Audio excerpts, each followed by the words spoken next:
Hey everybody, welcome back to the channel here. So we got a new shipment in from AZL here. So we're gonna unbox all this and we'll tell you what it's all for here. So before we get to the locomotives and the rolling stock here, I got some more track here. So let's grab that first as I knock my engines over that are on the track. So these are the feeder tracks, which I got. So I'm gonna have two loops now going around the new 2x16 layout.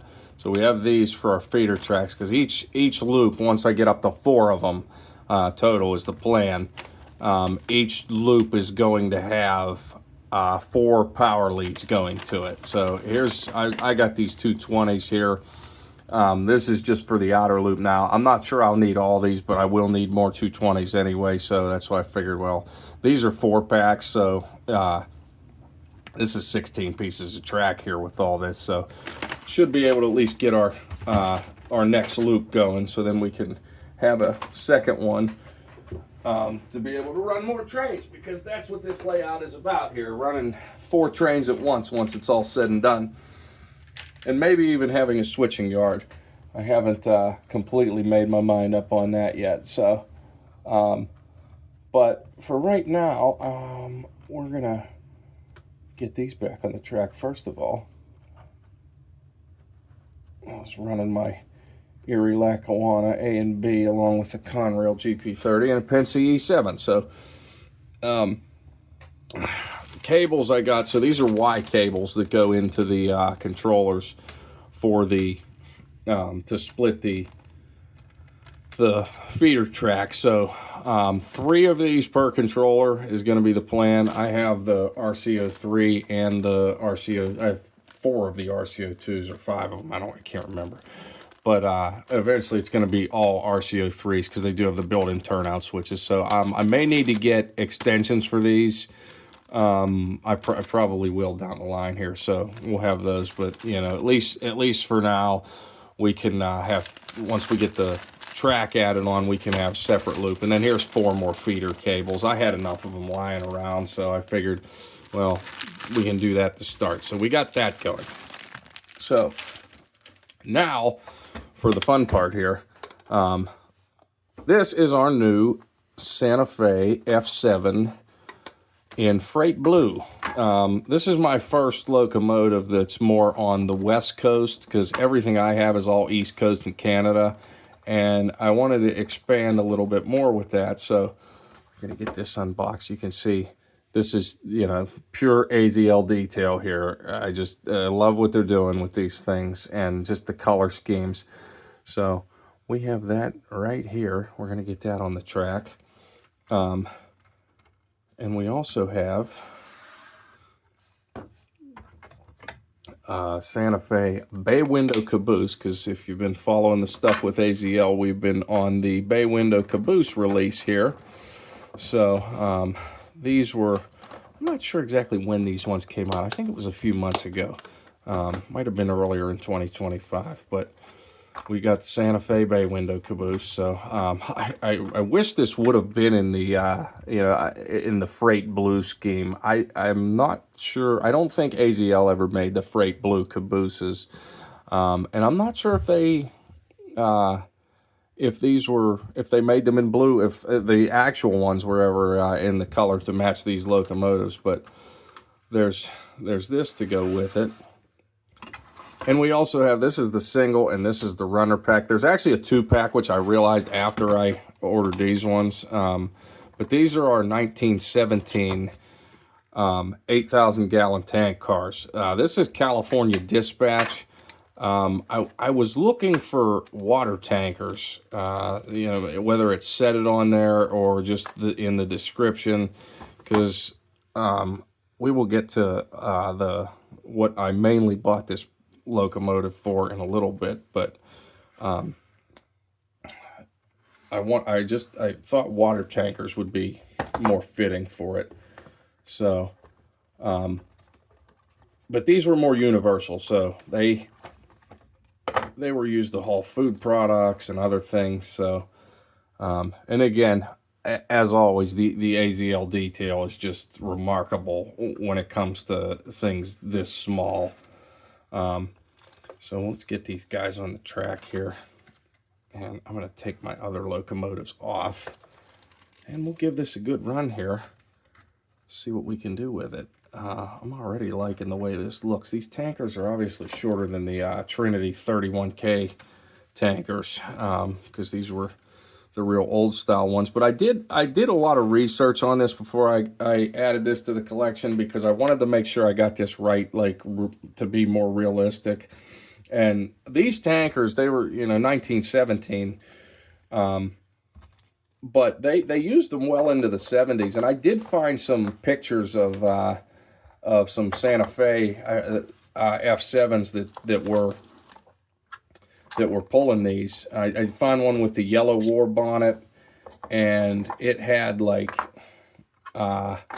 it had several of these silver tankers behind it, like same style and everything. So that's when I figured, well, okay, I think we're on the right track here. So if you guys have any tips on that, or if, maybe I'm doing it completely wrong, you can let me know in the comments here. So let's get these other locomotives off and give this thing a good run here.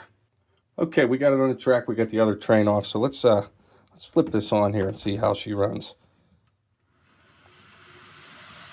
And you can see, quick takeoff here. I got it up. It's almost at full speed here, but out of the box, you can see just the quality here. It's running right off the bat. I mean, it is winter, even if it's been warm out here in Western PA. So, when packages sit outside, we were away today, so we came home to find this at our door.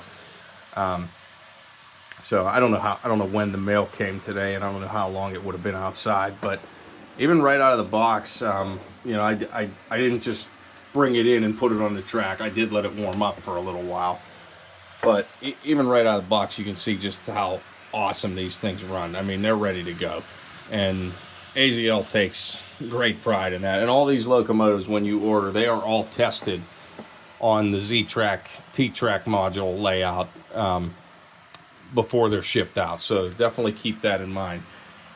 But as far as expansion goes with this, so we released the single F7A, which is this one, and there's also an F7A and B, both in freight blue.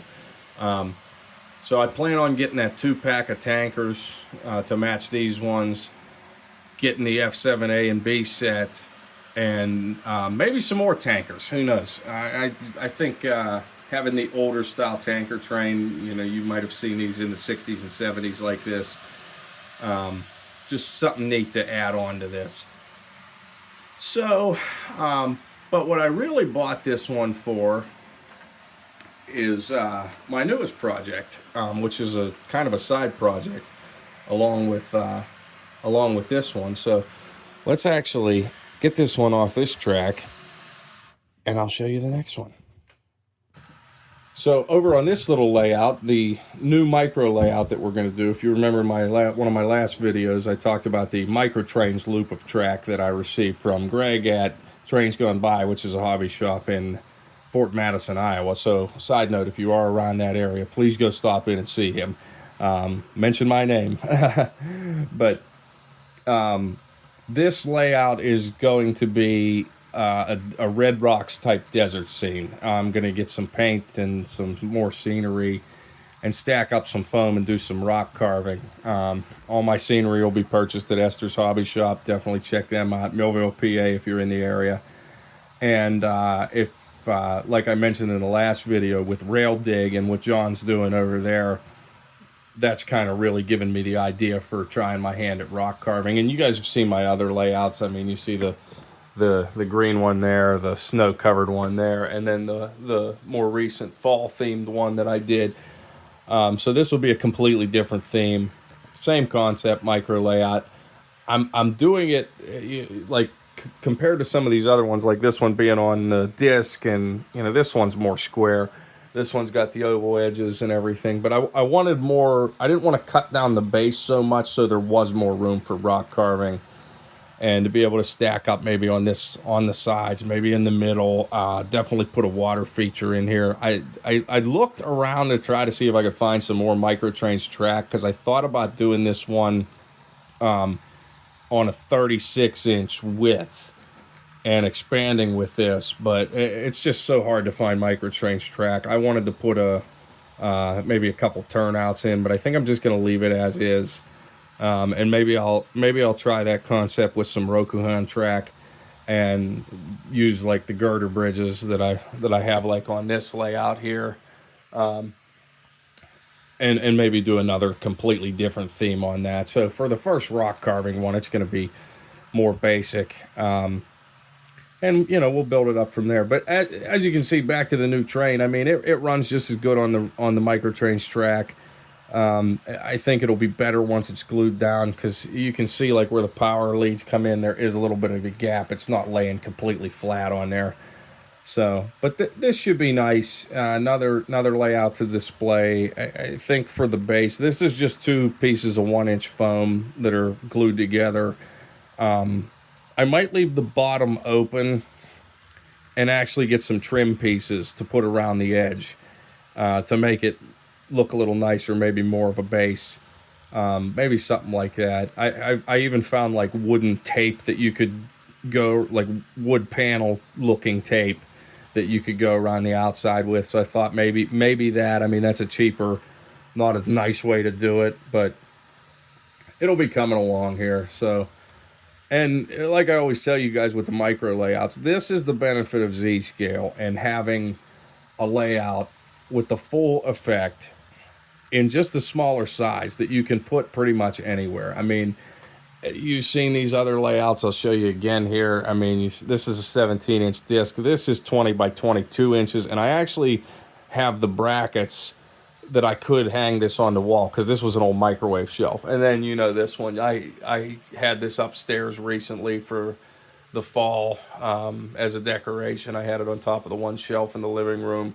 So you really just can't go wrong with this. I mean, it is small, it's tough to work on, it's delicate. But that being said, just take care of your trains and follow these videos and on how to troubleshoot things. And yeah, they're great trains. And AZL, I can't ever say enough good about them, because they're breaking barriers in this scale. They're doing things nobody has ever done before, and the detail you're not going to find in anywhere else. So check us out at US Z-Scale for all your Z-Scale needs. If you are looking for more information that I don't have, you can always check the AZL forums. That's a good place where we all gather together to talk Z-Scale and everything AZL is doing, and be able to communicate directly with the owners on there and see upcoming releases. I know we're doing the GP30s right now. We're going to be doing the U-boats, the U-25Bs this year, the Alco FAs, and the Alco FBs as a set. More freight, more passenger. There's a lot of good coming out with AZL, and even going back to the roots of manufacturing in brass. So there's a lot to look forward to there. But like and subscribe to the channel. Hope you've been learning some things, and hey, I'm learning too while we're doing that. And hope you share this video, and hey, we'll see you all in the next one. I appreciate you watching. Bye bye.